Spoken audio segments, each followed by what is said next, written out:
Сайн байцгаана уу хүүхдүүдээ, та нартай шинэ 7 өдрийн мэнд хүргэе. Өнөөдөр бүгдээрээ биеийн дэгийн хичээлээ үргэлжлүүлж судалнаа. Өнөөдөр бүгдээрээ шилбэт ба ном төсгүүдийг бичих аргыг мэдэж бичиж сурцгаая. За юун түрүүн шилб болоод ном буюу үндсэн сурлагыг хэрхэн бичдэг вэ гэсэн хичээлийн өмнөх хэсгийг бичлэгийг сэргээж харцгаая хэдүүлээ. За дараагийнх нь бол шилб байна. Шилб бол шүдтэйг адилхан төстэй.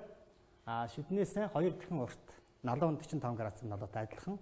Дараал мөн адилхан 1 2 3 гэсэн дараалалтай. Ингэж явна.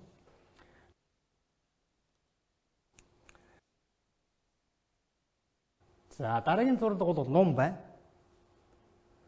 За нуруу шүд 1 гээд 2 гээд номоо хийсэн. За энд бол энэ бүдүү өргөлт даралт бүдүүн нарийн зурлагуудыг ялгаруулж чадвал энэ их гоё харагдана. Бүгдийн жигдхэн гэж бичих юм бол энэ бол тийм сайн харагддаг. Цаад зарчим нь бас тийм өргөлт даралтыг заашгүй гаргах шаардлага тавигддаг. Ном тулаад шилбэт үсгүүдийг хэрхэн биерээр бичдэг вэ гэсэн цагаан толгоон үеүүдийг хэдүүлээ харж судалцгаая. За дэлгэцэн та бүхэнд ра толгой төсгийг харуулж байна. Эхэнд, дунд, адагт гэсэн 3 хэлбэрээр за мөн рарыг үгийн адагт 2 хэлбэрээр бичдэг шүү дээ. За яг ингэж бичдэг. За үгийн эхэнд ордог ра үсэг маань хөвчлэн цохилтоор эхэлж байгаа. За тэгээ мөн махир шилб шиг шилбэр нь урагшаага эргэсэн байгааг та хэд маань ажиглаарай. За тэгээ та хэд маань дэлгэцэнд харуулж байгаа энэ 5 шугамыг дуурайн ийм шугам бэлтгэж муутуу цаасан дээрээ дуурайн бичвэл илүү цохилттой шүү. За дараагийн үе бол яа толгойт үсгүүд байна. За яа толгойт үсэг маань мөн л адил ратай төстэй.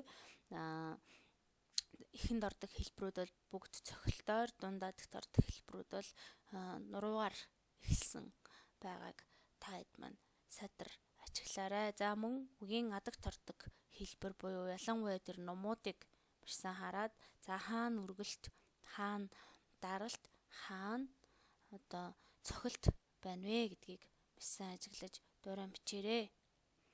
За дараагийн ном төсөв бол мэдээж хээ үсэг. За хээ үсгийг эхэнд, дунд, адагт болоод эр эмүүгээр нь ялган бичсэн байгаа. За хээ үсгийн хувьд бол нэг ялгаатай бусдаас онцлог зүйл бол гөөг үеийг тухайн номон дотор нь багтааж бичээд эцсийг нь бичдгээрээ онцлогтой. За яг л хичээнгүйчгийн тэгтэйгээ төстэй яг ингэж бичнэ. За гээ үсгийг хараарай. За мөн л эр эмгүнд ордог хэлбэрүүд нь үе үеэрээ байна. За дараагийн ном төсөв бол Б үсэг. За Б үсэг бол эхэнд ордог хэлбэрүүд бол бүгд цохилтоор эхэлдэг зарчмаараа бичигдэж байгаа. Тэгэхээр дээрээсээ ингээд нуруутай юм шиг ингээд ажиглагдана. За мөн л бас нэг онцлог болох боб үе байна. За энэ үеийг бол номон дотор нь багтааж ингээд бичдэг.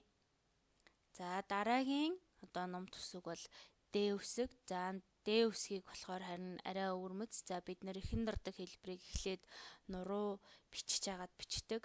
Гэтэл энд бол урагшаага уртлын хэлбэрийг яаж бичиж байгааг та хэд маань хараарай. Цохилтоор эхлээд урдуур нь эргүүлээд за хойдолт нь буцаагаад биерээ салгаад эндээсээ цохилтоор эхлээд урагшаага ном эргүүлж ингэ бичиж байгаа эхэнд ордог хэлбэрийг ялангуяа Д Т үсгийн толгой марсан ажиглаарай хүүхдүүдээ. За тэгээд энэ хаана өргөлт, хаана даралт байна вэ гэдэг маань эндээс маш сайн харагдаж байна. За та бүхэн дуурайж бичээд илүү сайн суралцаж үе үсгүүдээ баттган тогтоогоорой. За анхаарал хандуулсанд баярлалаа.